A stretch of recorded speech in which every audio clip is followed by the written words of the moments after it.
بسم اللہ الرحمن الرحیم۔ رسول اللہ صلی اللہ علیہ وآلہ وسلم نے فرمایا، اعمال کا دار و مدار نیتوں پر ہے اور ہر آدمی کو اس کی نیت ہی کے مطابق پھل ملے گا۔ پھر جس شخص نے دنیا کمانے یا کسی عورت سے شادی رچانے کے لیے وطن چھوڑا تو اس کی ہجرت اس کام کے لیے ہے جس کے لیے اس نے ہجرت کی۔ حضرت حارث نے رسول اللہ صلی اللہ علیہ وآلہ وسلم سے پوچھا، اے اللہ کے رسول، آپ پر وحی کیسے آتی ہے؟ تو رسول اللہ صلی اللہ علیہ وآلہ وسلم نے فرمایا، کبھی تو وحی آنے کی کیفیت گھنٹی کی ٹن ٹن کی طرح ہوتی ہے اور یہ کیفیت مجھ پر بہت گراں گزرتی ہے۔ پھر جب فرشتے کا پیغام مجھے یاد ہو جاتا ہے تو یہ موقوف ہو جاتی ہے، اور کبھی فرشتہ انسانی شکل میں میرے پاس آ کر مجھ سے ہم کلام ہوتا ہے اور جو کچھ وہ کہتا ہے میں اسے محفوظ کر لیتا ہوں۔ حضرت عائشہ رضی اللہ عنہا کا بیان ہے، میں نے سخت سردی میں رسول اللہ صلی اللہ علیہ وسلم کو دیکھا کہ جب وحی آتی ہے تو اس کے موقوف ہونے پر آپ کی پیشانی سے پسینہ بہہ نکلتا۔ رسول اللہ صلی اللہ علیہ وآلہ وسلم پر وحی کی ابتدا سچے خوابوں کی صورت میں ہوئی۔ آپ جو کچھ خواب میں دیکھتے وہ سپیدہ صبح کی نمودار ہو جاتا۔ پھر آپ کو تنہائی محبوب ہو گئی، چنانچہ آپ غار حرا میں خلوت اختیار فرماتے اور کئی رات گھر تشریف لائے بغیر مصروف عبادت رہتے۔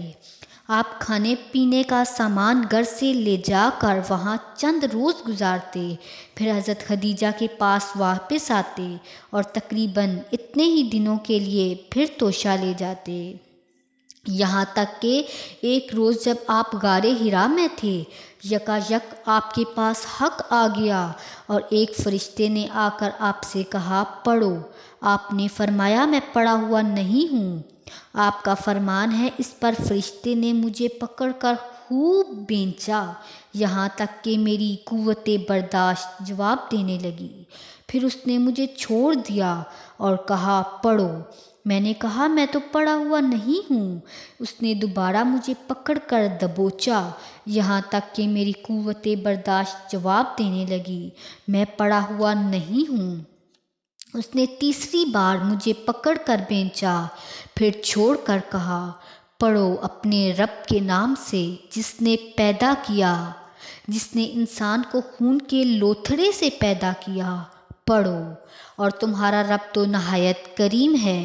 پھر رسول اللہ صلی اللہ علیہ وآلہ وسلم ان آیات کو لے کر واپس آئے اور آپ کا دل خوف سے دھڑک رہا تھا۔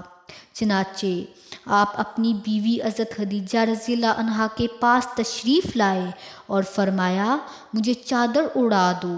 انہوں نے آپ کو چادر اڑا دی، یہاں تک کہ آپ سے خوف زدگی کی کیفیت دور ہو گئی۔ پھر آپ نے حضرت خدیجہ رضی اللہ عنہا کو واقعے کی اطلاع دیتے ہوئے فرمایا، مجھے اپنی جان کا ڈر ہے۔ حضرت خدیجہ نے کہا، قطعاً نہیں، اللہ کی قسم، اللہ تعالیٰ آپ کو کبھی رنجیدہ نہیں کرے گا۔ آپ صلہ رحمی کرتے ہیں، درماندوں کا بوجھ اٹھاتے ہیں، فقیروں محتاجوں کو کما کر دیتے ہیں، مہمانوں کی میزبانی کرتے ہیں اور حق کے سلسلے میں پیش آنے والے مصائب میں مدد کرتے ہیں۔ پھر حضرت خدیجہ رسول اللہ صلی اللہ علیہ وآلہ وسلم کو ساتھ لے کر اپنے چچا زاد بھائی ورقہ بن نوفل بن اسد بن عبد العزی کے پاس آئیں۔ ورقہ دور جہالت میں عیسائی ہو گئے تھے اور عبرانی زبان بھی لکھنا جانتے تھے، چنانچہ عبرانی زبان میں حسب توفیق الہی انجیل لکھتے تھے۔ اس وقت بہت بوڑھے اور نابینا ہو چکے تھے اور ان سے حضرت خدیجہ نے کہا، بھائی جان، اپنے بھتیجے کی بات سنیے۔ ورقہ نے پوچھا، بھتیجے کیا دیکھتے ہو؟ رسول اللہ صلی اللہ علیہ وآلہ وسلم نے جو کچھ دیکھا تھا بیان فرما دیا۔ اس پر ورقہ نے آپ سے کہا، یہ تو وہی ناموس وحی لانے والا فرشتہ ہے جسے اللہ تعالیٰ نے حضرت موسیٰ علیہ السلام پر نازل فرمایا تھا۔ کاش میں آپ کے زمانہ نبوت میں توانا ہوتا، کاش میں اس وقت تک زندہ رہوں جب آپ کی قوم آپ کو نکال دے گی۔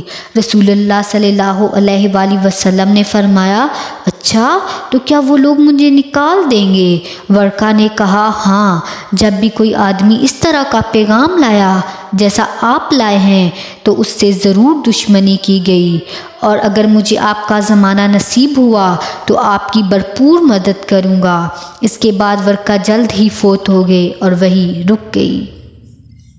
آپ صلی اللہ علیہ وآلہ وسلم نے بیان فرمایا، ایک بار میں کہیں جا رہا تھا کہ مجھے اچانک آسمان سے ایک آواز سنائی دی۔ میں نے نگاہ اٹھائی تو دیکھا کہ وہی فرشتہ جو میرے پاس غار حرا میں آیا تھا آسمان و زمین کے درمیان ایک کرسی پر بیٹھا ہوا ہے۔ میں اسے دیکھ کر سخت دہشت زدہ ہو گیا۔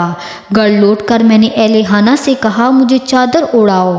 اس وقت اللہ تعالیٰ نے وحی نازل کی، اے لحاف میں لپٹنے والے، اٹھو اور خبردار کرو، اپنے رب کی بڑائی کا اعلان کرو اور اپنے کپڑے پاک رکھو اور گندگی سے دور رہو۔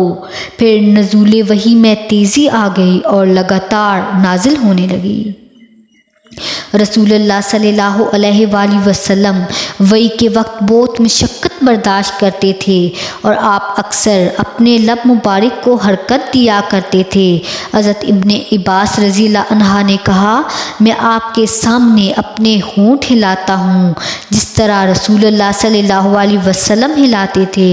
آپ کے شاگرد حضرت سید بن جبیر کہتے ہیں کہ میں اپنے ہونٹ ہلاتا ہوں جس طرح میں نے حضرت ابن عباس کو ہلاتے دیکھا۔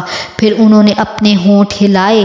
حضرت ابن عباس نے کہا، اس پر اللہ تعالیٰ نے آیت نازل کی، اے نبی، اس وحی کو جلدی جلدی یاد کرنے کے لیے اپنی زبان کو حرکت نہ دو، اسے جمع کرنا اور پڑھا دینا ہماری ذمہ داری ہے، یعنی آپ کے سینے میں محفوظ کرنا اور پڑھانا ہمارا کام ہے۔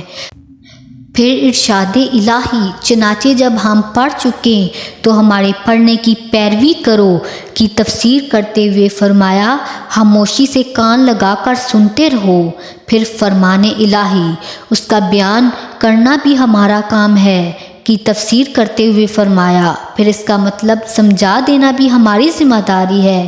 ان آیات کے نزول کے بعد جب جبرائیل علیہ السلام آپ کے پاس آ کر قرآن سناتے تو آپ کان لگا کر سنتے رہتے، جب وہ چلے جاتے تو آپ وعدہ الہی کے مطابق اس طرح پڑھتے جس طرح جبرائیل علیہ السلام نے پڑھا ہوتا۔ جزاک اللہ۔